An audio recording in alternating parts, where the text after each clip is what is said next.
পুজো করলে তাদের কাফের বলি না। তাহলে কোরআন তো ওই কথা বলেনি, বরং কোরআন স্বীকৃতি দিয়েছে লাকুম দীনুকুম ওয়ালিয়া দিন।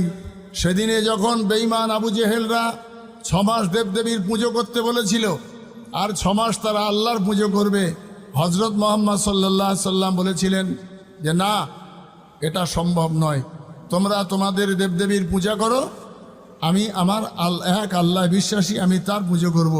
আমি 6 মাস তোমাদের সঙ্গে অভিনয় করব, তোমরা আমার সঙ্গে 6 মাস অভিনয় করে আল্লাহর পুজো করবে, এটা ধর্মে নেই।